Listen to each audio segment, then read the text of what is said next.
ভাই ভাই কেমন আছেন? ভালো আছি। ভাই আপনি সুখী মানুষ না দুঃখী মানুষ? আমি দুঃখী মানুষ। দুঃখী মানুষ? কি কারণে দুঃখী ভাই? গরিব, আমার অর্থ নাই, কিছু নাই, আমি কোনো সাহায্য করে পারিনি, এই জন্য মানুষ খাটতে পারিনি, মানুষ হয় না। মানে অর্থ হলে আপনি সুখী হবেন? হ্যাঁ মামু সালাম মামু। ওয়ালাইকুম সালাম। মামা কেমন আছেন ভাই? আসি বাবা কোনের মতো।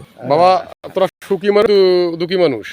আরে আসি মানে সুখী হয় দুঃখী নয়। তাও একটা কওয়া লাগবে তো, সুখী না দুঃখী একটা কওয়া লাগবে বাবা। দুঃখী ভাই।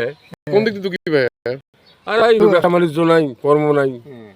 আচ্ছা আচ্ছা, চাচা আসসালামু আলাইকুম। চাচা চাচা কেমন আছেন? আছি, ভালো আছি। চাচা তোরা সুখী না দুঃখী মানুষ ভাই? সুখী গরিব মানে সুখী, খেয়ে দুঃখী। দুঃখী মানুষ কি কারণে দুঃখী? আর দুঃখী মানে কর্ম করে পারি না কিছু ঠিক রকম। আচ্ছা ব্যবসা বাণিজ্য নাই। দাদা আদাব। আদাব। দাদা তোরা সুখী না দুঃখী এক ক্লিয়ার কথা কইবেন। মানুষ থাকলে তো সুখ দুঃখ থাকবেই ভাই। তোরা আছি কি অবস্থা আছে? মোটামুটি ভাই, সব মিলেই ভাই। না একটা কওয়া লাগবে, সুখী না দুঃখী? মনস্তান্ত্রিক দিয়ে ভাই সুখী থাকাই লাগবে। আচ্ছা দুঃখের সুখী কথা বলা কি যাবে কি না। কারণে মনস্তাত্ত্বিক দিক দিয়ে? আচ্ছা আমি ভিডিওটা ধারণ করলাম যে চারজনকে নিলাম, তো চারজনের মধ্যে তিনজন দুঃখী মানুষ অর্থের কারণে। অর্থ থাকলে আমার সুখী হয়, এটা বাস্তবতা। ধন্যবাদ।